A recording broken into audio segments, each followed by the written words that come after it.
आइए सुनते हैं एक छोटी सी कथा। यह कथा दो बहनों की है। बड़ी बहन बहुत ही सुंदर, सुशील और काफ़ी आज्ञाकारी थी। छोटी बहन बहुत चंचल और शरारती थी। तभी बड़ी बहन के लिए रिश्ता आता है और बड़ी बहन की शादी हो जाती है बहुत बड़े घर में। वह शादी होकर जब ससुराल जाती है तो देखती है कि महल है, बड़े बड़े दीवारों के बीच वह अकेले ही है और चारों तरफ नौकर चाकर लगे हुए हैं। और तभी उसकी सास आती है और उसे हाथ में मुंह दिखाई देती है और आशीर्वाद देकर चली जाती है। धीरे धीरे सब अपने अपने कमरे में चले जाते हैं। वह उसे उसके पति के कमरे में पहुंचा दिया जाता है। वह अभी मात्र 16 साल की थी। उसे इतना भी ज्ञान नहीं था कि शादी का मतलब क्या होता है। वह छोटी सी बच्ची डरी सहमी वह अपने कमरे में चुपचाप बैठी रहती है और जब उसका पति आता है तो वह उसे चुपचाप देखते रहती है। उस समय उसका पति भी 18 ही साल का था। शादी के कल होकर ही उसका पति वकील की तैयारी के लिए बाहर चला जाता है और यह अकेले रह जाती है और सास ससुर ननद सभी के बीच मिलजुल कर रहने लगती है। धीरे धीरे समय व्यतीत होता है और 2 साल बीतने के बाद उसका पति आता है और उसकी सास उसे नई नवेली दुल्हन की तरह तैयार करती है और वह भी मन ही मन बहुत खुश थी कि अब मैं अपने पति के साथ रहूंगी। इतनी खुश थी कि उसकी खुशी का ठिकाना नहीं था। चारों तरफ चहल पहल मची हुई थी। जैसे ही उसके पति आते हैं तो उनके स्वागत की तैयारी होती है और सभी लोग बहुत ही हर्ष उल्लास के साथ उसके पति का स्वागत करते हैं। उसका पति रात में उसके पास आता है, उससे बातें करता है। दोनों एक दूसरे से बहुत ही बातें करते हैं और बातें करते करते ही दोनों सो जाते हैं। इस तरह धीरे धीरे समय व्यतीत होने लगता है और उसका पति एक नामी वकील बन जाता है और वह धीरे धीरे अपने कामों में व्यस्त होने लगता है। और इधर उसकी सास देखती है कि उसे अभी बच्चा नहीं हो रहा है। वह धीरे दबी लहजों में कहती कि तुम लोग बच्चे की तैयारी करो और वो दोनों चुपचाप रह जाते। धीरे धीरे समय व्यतीत होने लगा लेकिन उसे बच्चा नहीं हो रहा था, जिस वजह से उसकी सास उसे अब ताना मारने लगी, परेशान करने लगी। एक दिन तो ऐसी परिस्थिति आ गई जिस दिन उसकी सास ने कहा कि अब इस घर में दूसरी बहू को लाएंगे जो हमें पोता का सुख दे सके।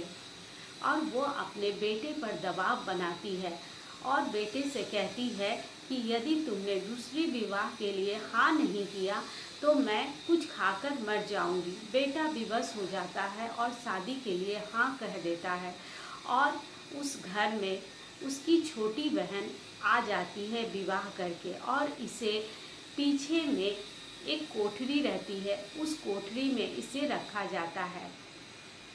और वह बहुत खुश थी कि चलो मुझसे बच्चा नहीं हुआ, कोई बात नहीं, मेरी छोटी बहन से हो सकता है कि उसे बच्चा हो जाए। धीरे धीरे समय व्यतीत होने लगता है।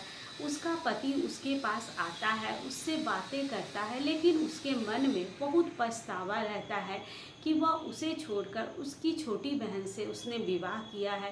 धीरे धीरे समय व्यतीत होता है और उसकी बहन 1 साल के बाद उसे खुशखबरी आती है कि वह माँ बनने वाली है। यह सुनकर घर में चारों ओर हर्ष उल्लास फैल जाता है और बच्चे की आने की खुशी में उत्साह मनाया जाता है।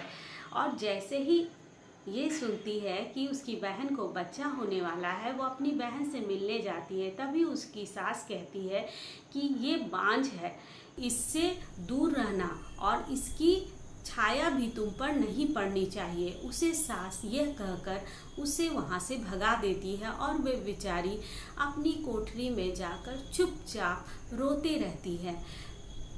एक दिन ऐसा भी आता है जिस दिन उसे बहुत दर्द होता है और वह दर्द से कराहते रहती है। तभी जब यह सुनती है तो यह दौड़ी दौड़ी जाती है और अपनी सास से कहती है कि इसे बहुत तकलीफ हो रही है माँ जी, क्यों ना इसे हम डॉक्टर के यहाँ ले जाएं। तभी उसकी सास कहती है कि हमने बच्चे पैदा नहीं किए हैं क्या, हमारे बच्चे घर में ही होते हैं, बच्चे को हॉस्पिटल ले जाने की ज़रूरत नहीं है, तुम यहाँ से चली जाओ। और उसे वहाँ से भगा देती है। फिर दाई को बुलाया जाता है। दाई आती है, देखती है और कहती है कि इसके शरीर में खून की बहुत कमी है, जिस वजह से इसके पेट में बहुत दर्द हो रहा है। उसका पति सुनता है लेकिन वह अपनी माँ के खिलाफ नहीं जा सकता था। वह चाहता तो वह अपनी पत्नी को डॉक्टर के पास ले जाता, लेकिन माँ के खिलाफ ना जाकर उसने चुपचाप रहना ही सही समझा। और एक दिन ऐसा आता है कि उसे बहुत दर्द होने लगता है। तभी दाई आती है और बच्चे का जन्म हो जाता है। दाई बच्चे को लेकर आती है और बच्चे को उसकी दादी के गोद में देती है और कहती है कि आपको पोती हुई है, लेकिन हम आपकी बहू को नहीं बचा पाए।